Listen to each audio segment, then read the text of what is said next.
Saludo talaga ako sa mga OFW, no? Kung bakit tinatawag ang mga OFW na mga bayani. Yung mga sakripisyo nila, yung mga paghihirap nila, na pag nasa ibang bansa yung tao, hindi ibig sabihin mayaman na, stable na, marami ng pera.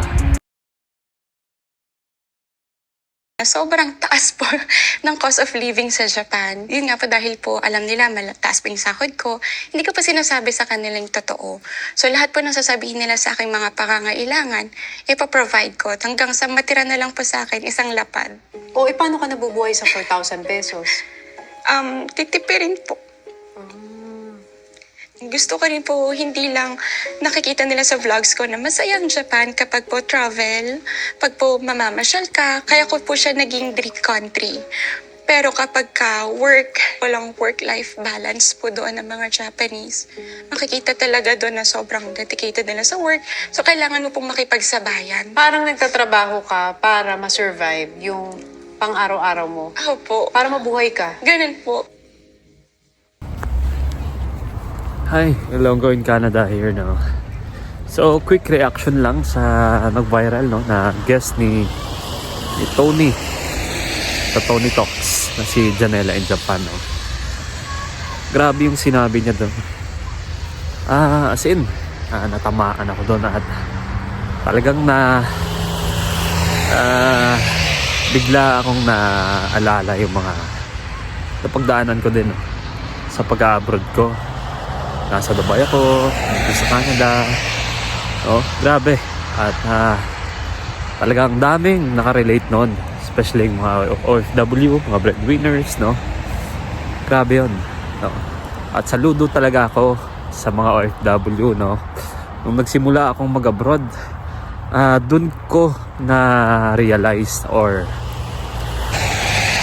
nalaman talaga, no, na kung bakit tinatawag ang mga OFW na mga bayani, no? Kasi grabe naman talaga yung mga sakripisyo nila, yung mga paghihirap nila, no, na malayo sa pamilya. Yung iba, no, na-witness ko, no, yung mga sitwasyon ng mga OFW, especially sa Middle East. Grabe yun. Talagang saludo ako, yung respeto ko sa mga OFW, mga seaman, as in, pataas na ng mga respeto ko sa kanila nung nagsimula ako sa mag-abroad din. Kasi dun ko talaga nalaman ang realidad ng isang OFW, no? Kasi yung pag-iisip natin dati is especially sa ating mga Pilipino, no, pag OFW ka, na pag nasa ibang bansa ka is or abroad ka is mayaman ka na, marami ka ng pera, oh. Yun yung mentality natin, no, na OFW ka talaga, ano ka na, sarap na yung buhay mo. Pero magsimula na yung mga social media, mga Facebook na, no, doon na unti-unting nalaman ng mga Pilipino or ng mga tao na yung realidad pala sa ibang bansa, no. Pero may mga iilan na hindi pa talaga alam, no. So hindi natin yun masisisi sa ating mga Pilipino dahil lumaki tayong ganun, yung pag-iisip natin, sa pag nasa ibang bansa. Before na hindi pa ako nag-abroad, yun din yung mentality ko talaga. Pero nung nagsimula na, nung nag-abroad ako, sobrang nakita ko yung realidad sa ibang bansa, especially sa Middle East, no? Yung mga kababayan natin na nasa minimum lang yung sahod. Grabe, halos nakakadurog ng puso yung mga sitwasyon nila, no? So yung gusto ko lang sanang sabihin dito, yung lesson na malalearn natin is, as OFW, is magiging honest tayo sa sitwasyon natin sa ibang bansa, no? Kasi pag hindi natin sinabi yung mga totoong sitwasyon natin at tinago natin, no, lalong mahihirapan ka eh. Lalong may struggle ka kasi hindi maiintindihan ng magulang mo, no? Na kung for example, no, sinabi mong malaki yung sweldo mo at ganito yung posisyon mo.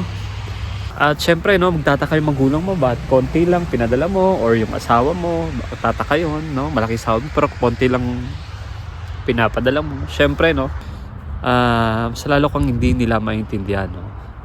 Magkakasamaan pa ng loob yan, no? Kaya mas mabuting maging honest tayo kung anong sitwasyon natin dito sa ibang bansa. Kasi yung mga loved ones natin, mga magulang natin, yung mga asawa natin, yung mga partner natin, no, alam kong maintindihan nila eh, kasi mahal nila tayo eh. Alam kong maintindihan nila kapag sinabi natin, pinaintindi natin ng maigi yung sitwasyon natin dito, naging honest tayo, no? Para din sa atin yun eh, maintindihan nila yon sigurado. Kaya lesson learned yun, no, sa ating mga FW, no.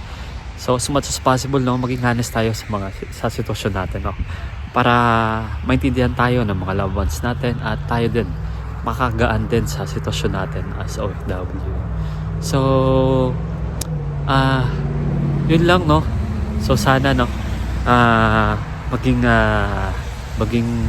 tayo mga Pilipino, maging matured na tayo sa mga ganitong bagay, no, na pag nasa ibang bansa yung tao, hindi ibig sabihin mayaman na, stable na, marami ng pera. Hindi ako dito, no. Wala akong negative na pinatatamaan or sino man sa mga tao. Gusto ko lang ma-inform yung tao sa mga ganitong bagay, ma-educate na eto yung reality ng isang OFW, no. Hindi lahat sinuswerte pag nasa abroad na. Hindi lahat instant mayaman. Hindi lahat malaki sahod agad, no. So sana nakapagbigay ako ng konting